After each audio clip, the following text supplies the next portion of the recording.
All right, welcome back to Boring Land. Time. Oh, man. You did like the last 5 in a row. I am not going to squander this opportunity. Just like we are not going to squander the opportunity to react to Morbius, the official teaser trailer that dropped this morning.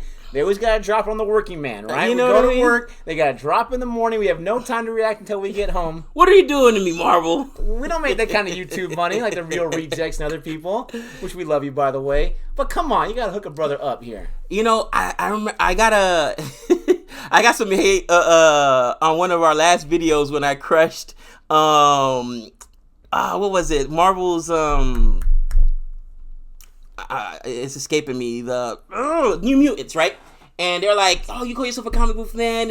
How do you don't know who the New Mutants are?" Like, I know 1 or 2 characters, like Illyana Rasputin, that's Colossus' sister. But I'm saying they're an obscure comic book, and there's more popular characters. And again, if you're Marvel and you've got this large plethora of really popular, I know people are gonna laugh when I say this, but one of my favorite characters is Gambit. How hasn't Gambit had a solo movie Gambit. yet? And it was funny because I remember at one point they said Channing Tatum was gonna play him and he was gonna get his own stand movie. Never really happened. The only iteration we got of Gambit was in X-Men Taylor Origins, and it wasn't that good. It was okay, but man, you know, much to do. Again, this is what you need to do as far as I'm concerned. Get some, and Venom was awesome. I love bad guys, you know that. Okay, so this is Sony though, right? I know that. So Sony, but it's still MCU. Marvel. Yeah, Sony did Venom, obviously. Which was awesome. And Morbius, so just in case you don't know, because I don't really know too much at all until I did some research earlier today. Morbius is in the Spider-Man realm. Right. He's like an anti-hero. He had his first appearance in like a 2-part series, and it got expanded after that. He did some work with Blade in the comics or whatever. And what I read is he actually goes against who's the villain he goes against?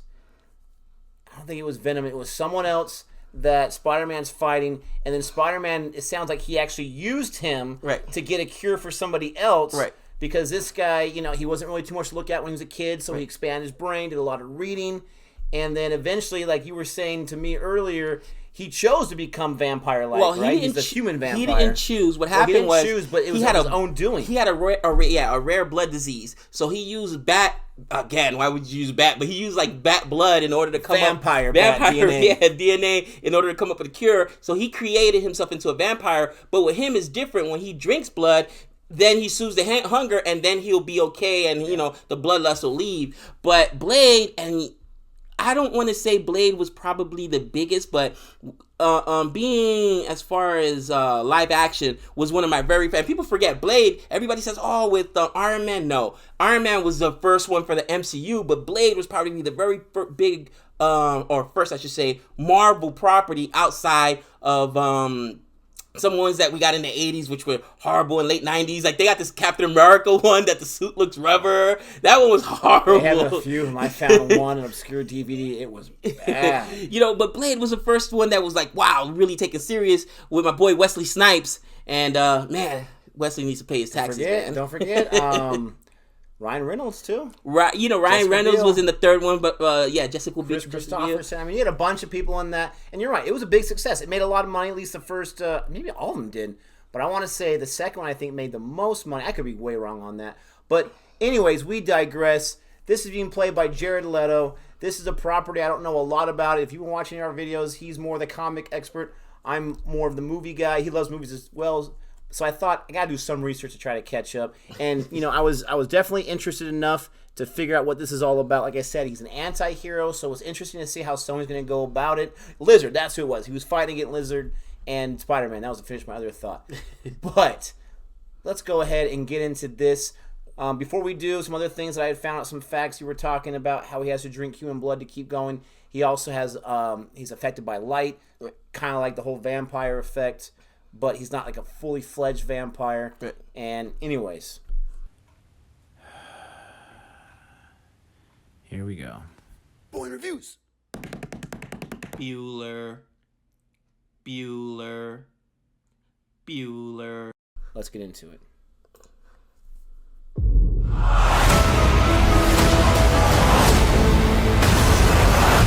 on, Jared Leto, bounce back. He He never fell. I've known you since you were a child. You're a gift. You always have. If there's an answer to your disease, you'll find it. It's a little too pretty to be Morbius, don't you think? Well, he's not transformed yet. But he wasn't that good looking to died begin years with. He was ago. younger. No. Why am I still here if not to fix this? I have a rare blood disease, and I'm running out of time. This could be my last chance. You're up to something. What is it? Man, he looks sickly It's there. not exactly legal. I don't want to see you get hurt more than you already have. This would be a cure.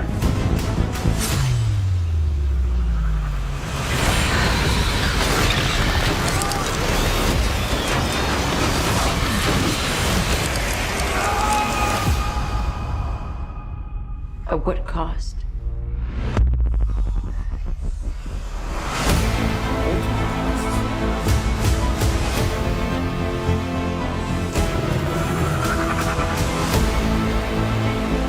Love how they're throwing that Fleur de Lis song into the mix. Michael, what's happening? I went from dying to feeling more alive than ever. Wow. Increased strength and speed. The ability to use echolocation. And an overpowering urge to consume blood.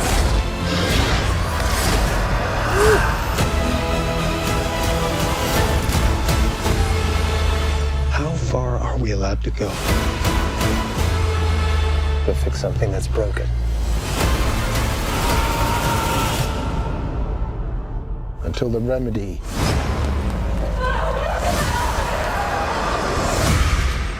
is worse than the disease. Nice. I was gonna ask, like, come on, you're not gonna give us a shot? That's cool. Michael Morbius. Got tired of doing the whole good guy thing, huh? What's up, Doc? Oh! Oh, Adrian Toomes! Adrian The Toomes! Vulture. Okay. Ooh, that was nice. That's the very now we know that Sony and Marvel did the MCU Spider-Mans. We know that. But this is the first crossover character we have from the MCU into Sony's property alone. That was a good touch. That was a nice touch. So, do you know who the villain is? Because I don't, obviously. I have no idea. I didn't spot This is a a villain. teaser, so they're usually not going to tell us. I didn't spot a villain, but I mean, obviously that one guy who's talking to him seems like he might be the puppet master. right. I was so excited for the whole thing, and now what just at the very end, what threw me off is they had kept saying Venom was a separate property from Spider-Man. I was like, why would they do that? You know, Venom was was very successful. I enjoyed it as a movie, but I understood, you know, Spider-Man is being loaned out to contractually to the MCU, and Venom was with Sony. So now with Adrian Toomes there, it's going to connect both movies. Adrian Toomes, if you guys don't know, he's the one the Vulture. He was in Spider-Man Homecoming. And, this is so exciting. About time. You know what? I take back everything I said, Marvel. Go ahead, drop the run. I will still go watch New Mutants. So, Venom came out in October when it came out. Right. October or November. This is coming out in the summertime. And all the Sony Spider-Man movies, I mean, obviously the Tobey Maguire movies were a huge success. But since then, I'm not sure how many there's... Oh, yeah, there was the Garfield. Andrew Garfield ones, thank you very much, and Venom. As much as I like those, and I really liked Amazing Spider-Man 1, didn't like 2 too much, really liked Venom a lot, even though I realized it had flaws, they have never been elevated to, like, super huge blockbusters. This one they're putting out in the summertime. Right. I mean, they're going full-fledged on this. There was a time where Sony's like, we don't need you, Marvel, we're going to do it on our own, and they came to their senses, and they got that contract back with Tom Holland being the Spider-Man. Right. But this has got me excited. I want to see Sony go full-fledged. I don't want any nonsense. My only problem with Venom was there was a little too much silliness and nonsense. I don't want any of that. I want a full-on, and they look like they're going for the horror element like New Mutants had, so I like that. I want them just to say, this is who we are. We're not wasting time with silliness, Right. and we're just going to go forward. And if it's a comedy, then fine, go for it. That's what Marvel does so well. I don't want a comedy. I want to see it a little dark. Right. I want to see a little horror elements. Right. I want to see a nice origin story with this Morbius character, and they could have a home run here. Well, here's the thing. I think that that's the direction they're going because I read a report that the Defenders are actually going to be tied into the MCU, and I was super excited because when we talk about the The Defenders, Defenders as we know it, or a different reiteration? no, the Defenders, the Netflix property. So if you saw the Defenders, which still to me the best series for a comic book character was Daredevil. It was masterful the way that they did it, and it is super dark and super violent, and there are a lot of the Punisher. Punisher season 1 was really Dark good. as well, and that's probably Not my just good, but favorite well anti-hero. made. I don't think I've ever been a fan of dark stuff. Right. It's a good element to have in a movie to give it more of a realness to it. Right. But if it's done well, I have no problem with it. Right, and they were successful. You know, a lot, the Iron Fist got a lot of hate, but it was all right. It wasn't as great as Daredevil or the Punisher, but it was good. But my point is that Marvel, I was again like even the Defenders, I was more excited for than the New Mutants because I'm like really, but now I see them bringing in all these other properties, and okay, I can see the vision because once Thanos is gone, it was really the question was okay, where are they going to go next with this? And I'm like, what's the next biggest villain they can bring? But again, this is not MCU type. Well, it's not MCU, but apparently they're working together. They have to be at this point. If they're using Adrian Toomes, they have to be. I mean, they could be. I could be wrong. I feel like the MCU is, for lack of a better term, kind of using Sony so they can have Spider-Man in their films. Right. I don't think they have any plans to have people introduced in a Sony film, right, and then have that person at least play a large character or a large role in the other ones. Right. I honestly don't. They teased that Toomes and the Sinister Six were possibly going to be in the next Spider-Man at the end of Homecoming. Didn't happen, obviously. Right. Maybe it was a contractual thing.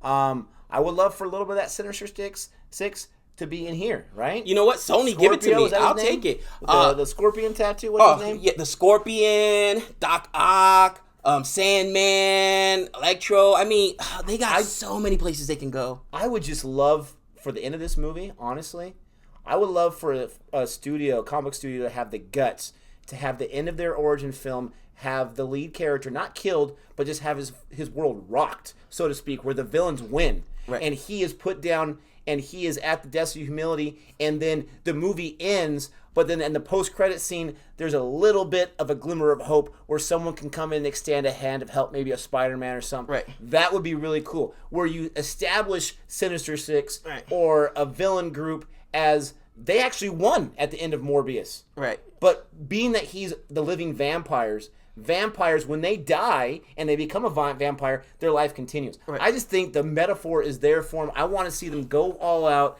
have the villains win. Morbius is still alive. You see some kind of Marvel character help out. Let me show you a few things, and then we're all excited for what's going to happen. You know what? I want to touch on one thing you said, because you're like, okay, come on, Jared Leto, come back from your fall. Stop. And you know what? Here's the thing. Jared Leto is such an amazing actor. People forgot. 100%. He was great in American Psycho. He was obviously a minor role. He was great in Panic Room. He was fantastic in Dallas Buyers Club. He won an Oscar for it. Exactly. And again, if they had given him the room, he would have been great in Suicide Squad. But they themselves, by their own admission, they cut so much of the footage that he filmed. But here was my point. In each one of those roles, he plays a different character. He's not like this guy who always plays himself. Let's be honest. Yes. Ryan Reynolds always plays himself in movies. That's just who he is, right? He is so different. He went in this movie from being super skinny, looking sickly. He did the Christian Bale on us, looking, oh my gosh, like he was, and then just got swole on us. And that is commitment. He is a great method actor. And I just think that I'm glad that they're giving him a chance to come back, like you mentioned, after the debacle that was Suicide Squad. In my opinion, I liked his iteration of Joker because I understood it wasn't the Joker. He was Jason Todd Joker, and that's for a different video. Well, we don't know. I mean, that's all. We have no basis on what the DCEU was doing. And granted, whatever, but what we saw in Suicide Squad, I was not a fan of that Joker. Right. When you think of Joker, you used to think of Heath Ledger and Jack Nicholson. Right. I think there's no room for Jack Nicholson anymore. You think of Joaquin Phoenix, you think of Heath Ledger. You know what? That's and maybe, for people of a previous generation, Maybe I think his name is Cesar Romero.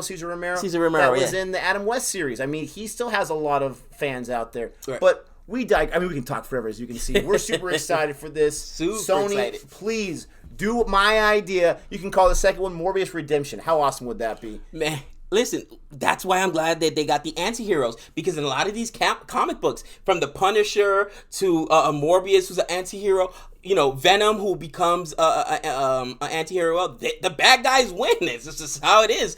Spider-Man, what he's known more for The villains. is getting beat down, because the villains in Spider-Man are so awesome. The writers of those He's villains always are getting beat amazing. down. And also, I read about this. I mean, we're talking way too long, but the writer of this, he introduces Morbius early on after, I think, Spider-Man 100, and that's around the time Stan Lee took a hiatus because he was writing a film that never happened. And so the new writer, I think his name's Ron Taylor or something, not Ron Taylor, something like that. Sorry, I got your name wrong. I mean, he kind of created Morbius as a character, he liked it so much, and so he created a different series. But anyways, let us know if you're excited as we are. You can tell we're getting pumped up for this. We can't wait for this to come out this summer. Please like and subscribe if you're new to the channel. Check out some other content we have. We have playlists. We have all types of stuff for you to check out. And until next time. Later.